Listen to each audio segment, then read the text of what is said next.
इस बार के बजट में भी कृषि पर खासा जोर दिया गया है। इस साल कृषि क्षेत्र के लिए बजटीय आवंटन 22% बढ़ाकर 27,049 करोड़ रुपए किया गया है।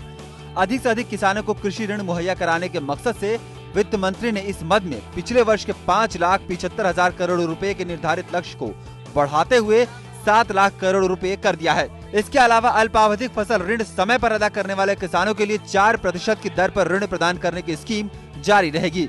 इससे भी आगे बढ़ते हुए सरकार ने इस स्कीम के फायदे निजी क्षेत्र के अनुसूचित वाणिज्यिक बैंकों द्वारा दिए गए फसल ऋणों तक बढ़ा दिया है। अभी तक ये स्कीम केवल सार्वजनिक क्षेत्र के बैंकों, क्षेत्रीय ग्रामीण बैंकों तथा सहकारी बैंकों द्वारा दिए गए ऋणों पर ही लागू थे। वित्त मंत्री ने राज्यों से कृषि उत्पादक कंपनियों की वित्तीय मदद के लिए आगे आने को कहा है। इनकी सहायता के लिए शुरुआत में 100 करोड़ रुपए के कोष के साथ लघु कृषि कारोबारी निगम में एक जमा गारंटी फंड तैयार किया गया है। वित्त मंत्री ने चावल उत्पादक पूर्वी राज्यों असम, बिहार, छत्तीसगढ़ और पश्चिम बंगाल की तारीफ की है। इस वित्तीय वर्ष में इन राज्यों के लिए 1,000 करोड़ रुपए के समर्थन राशि का आवंटन किया गया है। उन्होंने उम्मीद जताई कि वर्ष 2012-13 में कृषि उत्पादन 250 मिलियन टन के आंकड़े को छू जाएगा। छोटे किसानों के लिए सिंचाई की बेहतर सुविधा के विकास हेतु एकीकृत जल संभरण विकास कार्यक्रम के लिए आवंटन 3,050 करोड़ रुपए से बढ़ाकर 5,387 करोड़ रुपया कर दिया गया है। कृषि शोध के लिए 3,415 करोड़ रुपए का इस साल प्रावधान किया गया है। पौध संरक्षण मामलों के निवारण के लिए छत्तीसगढ़ के रायपुर में राष्ट्रीय बायोटिक स्ट्रेस प्रबंधन संस्थान स्थापित किया जाएगा।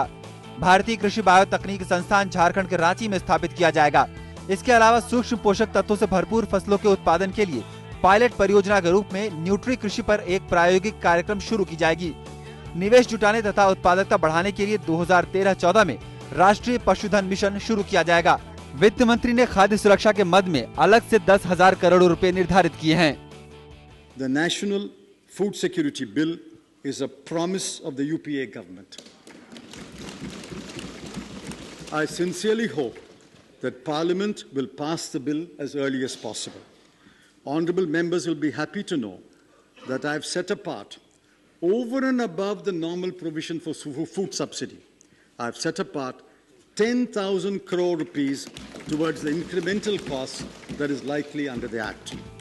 साथ ही ग्रामीण विकास कार्यक्रमों को तेजी देने के मकसद से इस साल सरकार के विभिन्न फ्लैगशिप कार्यक्रमों के लिए बजटीय आवंटन में 46% की बड़ी बढ़ोतरी की गई है।